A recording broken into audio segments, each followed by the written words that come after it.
My name's Aaliyah Brown, and I'll be discussing questions 1 and 2. Um, Before this class, I had only known of Martin Luther King, Malcolm X, the Black Panthers. I had known a little bit about the Harlem Renaissance.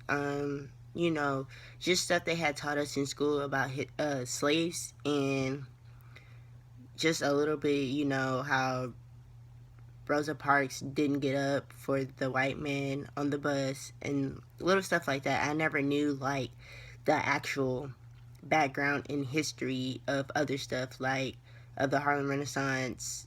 I knew a little of, but I never knew, as much as I know now. Um, After taking this course, I learned that, you know, African Americans kind of use the art to express themselves. Um, I learned how Langston Hughes was special to the Harlem Renaissance because he was one of the first writers, to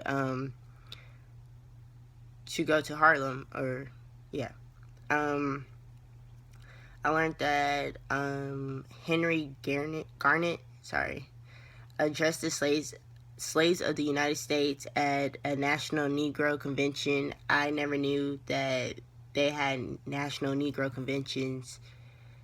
Um, yeah, you just learn more than what you were taught in school all the way through till you graduated high school.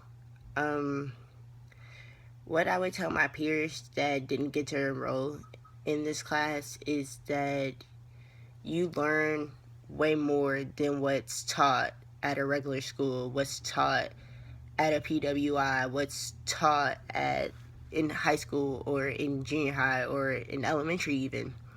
Um, it's important to know your roots and background and everything that, reasons of why things happen today. Um,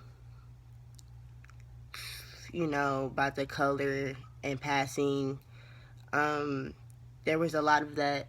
Well, there was some of that in the stories that we had read, and that's kind of happening today between people. People think dark skin better, people think light skin's better, but that's what was happening back in the days. And if people would read the stories that we'd read, they would know that maybe we shouldn't judge each other off of what our skin colors are, because they that's what was happening back in the day, and we don't want to resort back to what was happening in the day. We want to move on and be better than history.